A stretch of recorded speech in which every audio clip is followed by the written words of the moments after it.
Welcome, dear listener. Tonight, I invite you to journey in your imagination to one of the most remarkable monuments of human civilization, the Great Sphinx of Giza. As you settle in, allow your breath to slow and your mind ease.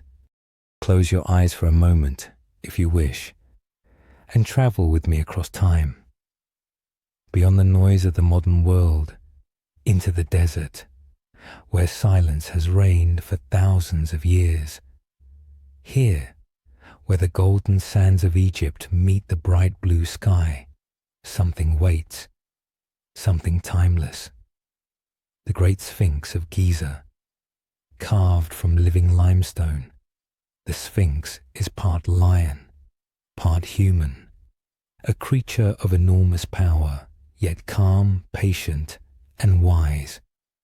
73 meters long, 20 meters tall, with a face that seems to watch the rising sun day after day for nearly 5,000 years. It sits just beside the Great Pyramids on the Giza Plateau, woven into a landscape built to last beyond any lifetime. Most scholars believe the Sphinx was built during the reign of Pharaoh Khafra, around 2500 BCE.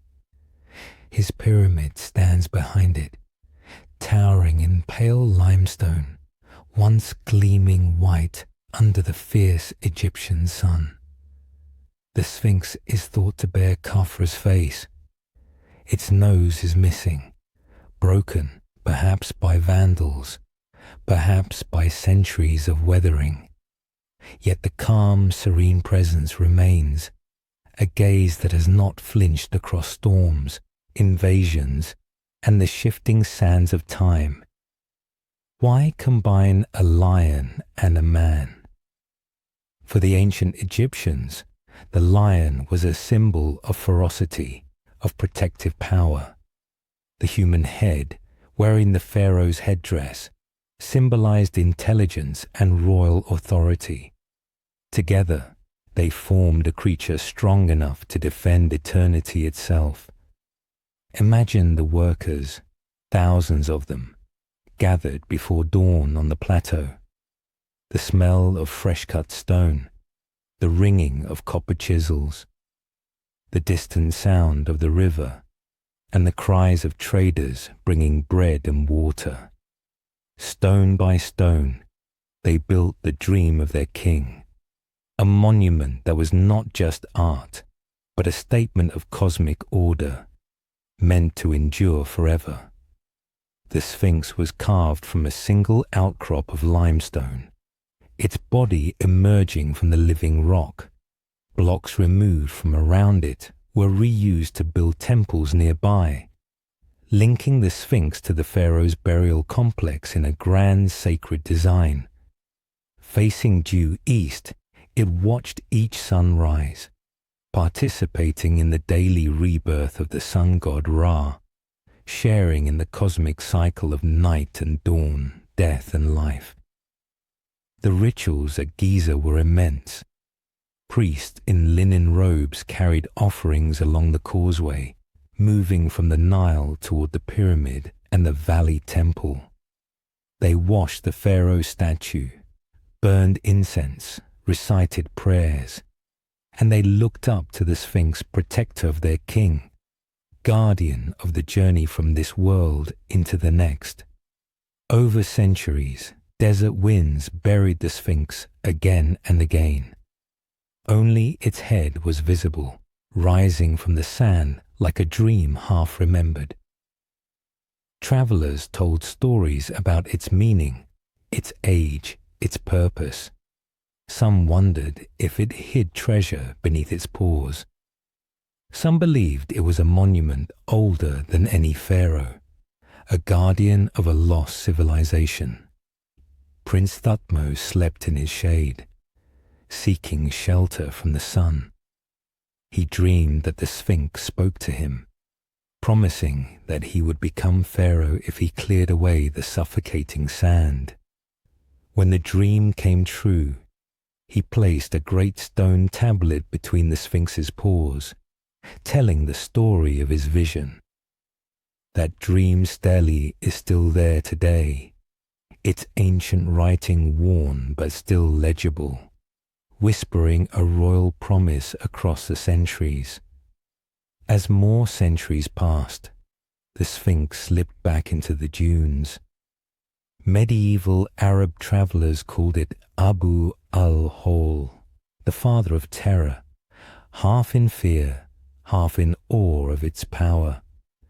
Legends grew around it. Tunnels leading to buried chambers, scrolls of forgotten wisdom, treasures lost to time. No one ever proved those stories, but they became part of the Sphinx's spell, part of why we are still drawn to it, still asking questions, still imagining secrets. When Napoleon's scholars arrived in 1798, the Sphinx was once again half buried, a silent head rising from the dunes. They measured it, drew it, debated its purpose. Since then, wave after wave of archaeologists and engineers have tried to protect and restore it. Modern technology maps every tiny crack, scanning the stone with lasers, studying how water, pollution, and vibration threaten its survival. Like a patient in need of gentle care, the Sphinx depends on us now, just as it once protected the pharaoh. There are still debates about how old the Sphinx truly is. Some researchers point to patterns of erosion on its flanks, arguing they resemble rainwater damage, not desert wind, hints of an earlier age when Egypt was greener, long before Khafra. But the evidence is incomplete. For now, most accept its date around 2500 BCE, while still wondering if it might hold even older secrets beneath its stone. There is a special magic in mysteries that refuse to be solved. The Sphinx, after all, was never meant to explain itself. It was carved to inspire awe, to protect, to endure. And yet, even beyond that, the Sphinx may have been designed to remind each person who looked upon it that they, too, were part of something far greater than themselves. In ancient Egypt, this was no mere decoration or curiosity. This was a profound statement about how the world worked, how the living and the divine were joined. The Sphinx was the keeper of that knowledge, a bridge between human dreams and the god's eternal power. Think of what it saw each day for so many years. The sunrise warm and bright, spilling across its massive shoulders, the cries of birds wheeling over the river, the voices of farmers carrying baskets of figs and bread as they moved along the edge of the plateau. Even as they hurried through their own lives, they would glance at the Sphinx and remember the gods were watching, and so was the king. Order was still held in place, because order, Ma'at, was everything to ancient Egyptians. It meant the world stayed safe. The sun rose, the Nile flooded, crops grew, families survived. And the Sphinx was a symbol of that cosmic order, reassuring in its calmness, reminding them that balance and harmony were guarded by powers greater than any one person. And so people prayed there. They came to ask for protection for their children, or courage for their battles, or healing from an illness. They offered bread and beer, small carvings, words spoken quietly to the statue, as if it might hear them and carry their wishes into the next world. Imagine, if you like, a priest walking slowly around its paws, checking for damage, tending to its paint, freshening the altars before dawn. He might have paused to touch its stone flank, as though greeting an old friend. He might have whispered a prayer too, asking that the Sphinx stand strong, that the world would not fall apart. Over time, those rituals faded. New gods were worshipped, new rulers took power, new languages filled the desert air. But the Sphinx remained, and even as belief shifted, its presence still inspired quiet awe. Centuries after its creation, people told stories about its hidden power. Maybe there were scrolls locked away in secret tunnels. Maybe there was a chamber under its paws, holding magic that could change the world.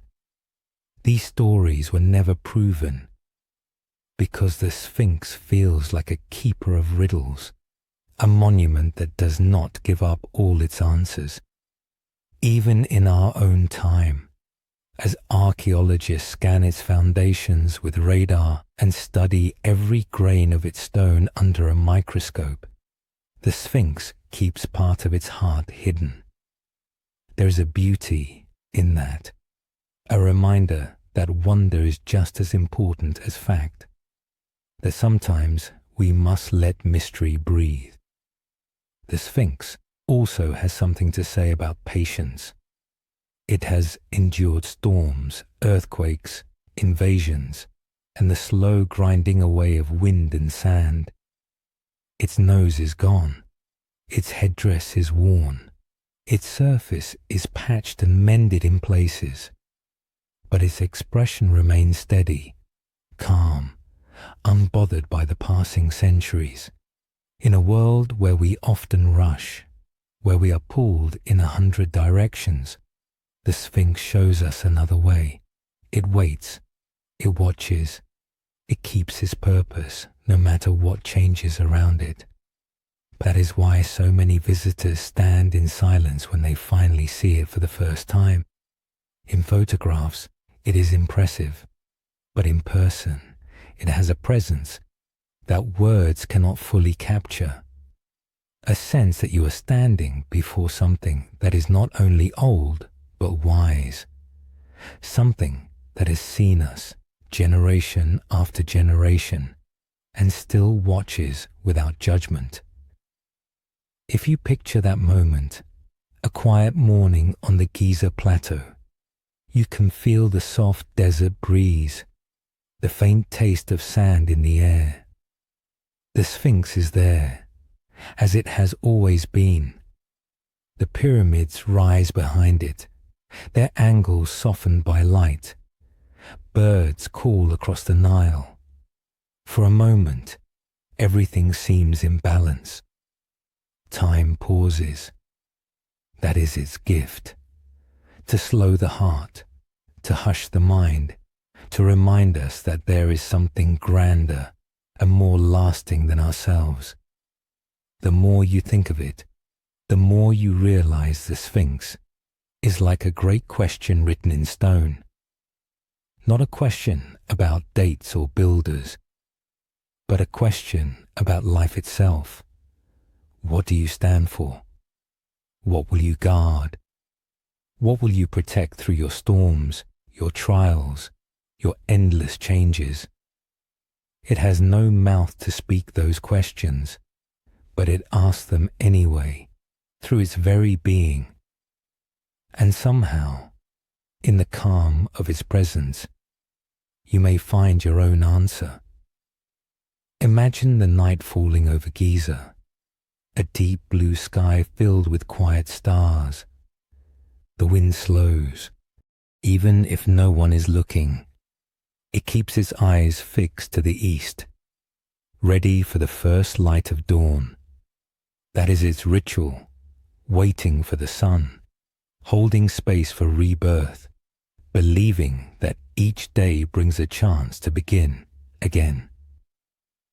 In a way, we are all searching for the same thing, a place to belong, a purpose that endures, a reason to rise with the morning light. The Sphinx reminds us that we can survive our own storms. We can lose pieces of ourselves, carry scars, feel worn and weathered, and still remain strong, still remain gentle, still remain true to what matters. That is why it continues to inspire. It is not only a monument to the past, but a mirror for the present. It shows us that even across thousands of years, there is hope for renewal, hope for balance, hope for dreams that do not die. So as you let your breathing slow and your mind grow soft and restful, think once more of the Great Sphinx of Giza, standing with infinite patience, watching with endless calm, accepting the world just as it is. When you awaken, the Sphinx will still be there, greeting the sunrise, guarding the horizon, and reminding you that you too can endure and dream and rise again. Thank you for joining me on this beautiful journey through ancient sands. Sleep well.